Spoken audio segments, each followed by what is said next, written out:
Fala, quarto ano, tudo bom? Aqui é tia Bia e hoje é dia de aula de História. Turma, nas últimas aulas a gente vem aprendendo sobre o processo dos primeiros habitantes chegando na América, como isso aconteceu. Aprendemos também sobre a vinda dos primeiros grupos humanos para o Brasil, como aconteceu essa chegada aqui no Brasil, sobre a importância da preservação dos lugares onde eles habitavam, a preservação dos artefatos. Isso tudo é muito importante para a gente conhecer a história dos nossos ancestrais. Hoje, vamos aprender um pouco sobre as mudanças na vida dos primeiros habitantes do Brasil. Vamos lá? Que mudanças foram essas? Em algumas regiões do atual Brasil, havia povos que estavam localizados em lugares com muitos recursos, como água, vegetais para colheita e animais para caça. Com isso, alguns povos passaram a se fixar nessas regiões e deixaram de ser nômades. E isso aconteceu por volta de 2.500 anos atrás. Esses povos criaram aldeias e começaram a guardar os alimentos que sobravam. Assim, começaram a trocar seus produtos com outras aldeias, fazendo longas viagens. Essas viagens acabaram por criar caminhos entre as aldeias, para que as pessoas pudessem se locomover melhor. Nessa época, alguns grupos já fabricavam potes e vasos de cerâmica. Provavelmente, eles eram usados para armazenar vegetais e cereais e transportar estes produtos para outras regiões.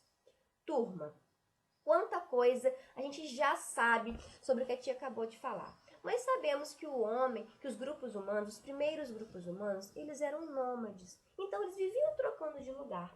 Mas quando esses grupos encontraram lugares com muitos recursos aqui no Brasil, eles deixaram de ser nômades e passaram a se fixar em aldeias. Então eles viviam o quê? Da colheita dos vegetais, um lugar onde tinha água para beber, para o plantio, e também caçavam os animais. E nesse período eles fabricavam cerâmica. Nós aprendemos também sobre a importância da cerâmica. Só que agora a gente está aprendendo sobre as cerâmicas que eram fabricadas aqui no nosso país.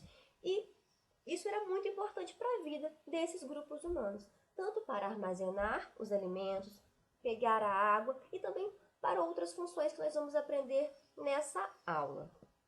Turma, vamos conhecer um pouquinho sobre a história da cerâmica nessa aula. Aqui a tia está mostrando imagens com exemplos de cerâmicas que foram fabricadas pelos nossos ancestrais aqui no Brasil. Os primeiros povos aqui do Brasil que fabricavam essa cerâmica e fazia parte do cotidiano e do estilo de vida deles. Temos cerâmicas que eram usadas como urnas funerárias, lá da Amazonas. Temos algumas cerâmicas que são expostas em museus, lá no Rio de Janeiro e também fora do país, lá nos Estados Unidos. A cerâmica é um fator muito importante para a gente entender a cultura dos nossos ancestrais e dos povos que viviam aqui no Brasil. Vamos aprender então um pouquinho mais sobre o uso da cerâmica. A gente já sabe que era muito importante e que era usada também para guardar e coletar os alimentos, mas as cerâmicas também eram usadas para outras funções. A cerâmica começou a ser fabricada por volta de 8.000 anos atrás, na Amazônia. Os povos que viviam na região, além de caçar e pescar, faziam a coleta de vegetais. Por isso, usavam vasilhas de cerâmica para conservar e guardar o que coletavam. Além disso, grandes potes também eram usados para guardar as pessoas que morriam. Seus corpos podiam ser depositados diretamente na urna, encolhidos, isto é, com as pernas dobradas e os braços em volta delas. Existem indícios de que havia cerimônias e rituais para realizar essas atividades, com muito respeito pela pessoa morta. Por exemplo, os ossos eram cuidadosamente tratados e muitas vezes estavam acompanhados dos pertences das pessoas, como armas e enfeites. Outras vezes havia alimentos e bebidas depositados. Isso pode indicar uma oferenda ou uma preocupação com a possibilidade de vida após a morte. Turma, a tia quer lembrar para vocês que estamos falando de uma cultura totalmente diferente da nossa. E essa cultura usava a cerâmica também como forma de urna para enterrar as pessoas que morriam. E esse processo de guardar o corpo dentro dessa cerâmica acontecia em forma de ritual. E esse ritual envolvia colocar junto com o corpo bebida, comida, os pertences importantes daquela pessoa, tudo isso em forma de cerimônia que fazia parte da cultura daquele povo. Então, além da cerâmica servir para conservar, cozinhar os alimentos, também servia como forma de urnas funerárias para enterrar os mortos. E também a presença de comida e outros artefatos depositados junto com o corpo. Tudo isso era um ritual e uma cerimônia desses povos que viveram aqui no nosso país. Vamos observar agora no mapa a localização de algumas das culturas ceramistas que existiam no Brasil, lá na Amazônia, por volta de 1000 anos atrás.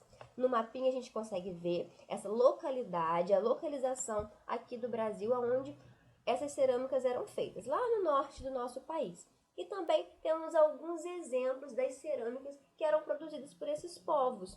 Olha só a variedade de cerâmicas que a gente encontra, que foram produzidas pelos nossos ancestrais aqui do Brasil.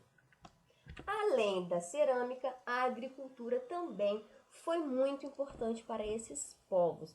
A gente, quando estava estudando o período neolítico, a gente aprendeu essa importância. A gente sabe que o homem deixou de ser nômade quando ele começou a dominar a agricultura. Beleza? A mesma coisa aconteceu aqui no nosso país. A agricultura foi muito importante, porque além de usar a cerâmica, alguns grupos que viviam no atual Brasil começaram a praticar a agricultura cerca de 2000 anos atrás. Não se sabe exatamente como isso aconteceu, pois é difícil encontrar vestígios de plantas e sementes tão antigas. Assim, os pesquisadores não conseguem ter certeza sobre esse assunto. Mas o que podemos imaginar é que a coleta de vegetais trouxe muito conhecimento sobre as plantas e seus ciclos de vida. Afinal, os grupos humanos praticaram a coleta por milhares de anos. Provavelmente foi observando e conhecendo esse processo que as pessoas perceberam que poderiam plantar as sementes e obter os vegetais. Quando os portugueses chegaram ao Brasil, no ano de 1500, os indígenas plantavam mandioca, cará, milho, amendoim, tabaco, pimenta, abóbora, abacaxi, caju, mamão, maracujá, entre outras plantas. Turma, o que a gente pode observar aqui é que a agricultura teve também o seu processo, foi muito importante. E isso levou bastante tempo até conhecer os vegetais, conhecer os produtos que eram plantados. Nós sabemos que a agricultura foi muito importante para os primeiros grupos humanos do mundo e também aqui no Brasil. Turma, a gente está aprendendo sobre os grupos humanos, os primeiros grupos humanos que chegaram aqui no Brasil. A gente já aprendeu sobre os primeiros grupos humanos do mundo, os que chegaram aqui também na América. Vamos agora aprender e conhecer um pouquinho sobre o indígena em 1500. Por volta do ano 1500, existiam vários povos indígenas vivendo no atual Brasil, e suas aldeias estavam espalhadas por todo o território. Acredita-se que havia entre 2 e 4 milhões de indígenas naquela época. Eles estavam divididos em muitas etnias, cada um com suas crenças, línguas, hábitos e rituais religiosos. Havia trocas pacíficas de produtos entre as aldeias, mas muitas vezes havia guerra também. Poderiam disputar territórios, locais de caça ou mesmo lutar para resolver os conflitos.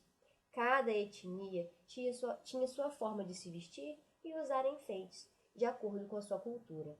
Os pesquisadores dividem os povos indígenas daquela época pela língua que falavam, e eram cerca de 1300. Essas línguas tinham origem em 2 troncos linguísticos principais, o tupi e o macro-G. Turma, a tia quer falar para vocês que a gente não pode generalizar os povos indígenas. Os povos indígenas, eles eram diferentes uns dos outros, e essa diferença trouxe essa variedade linguística. Os indígenas, eles não são todos iguais. Existiam diferentes tribos, diferentes aldeias.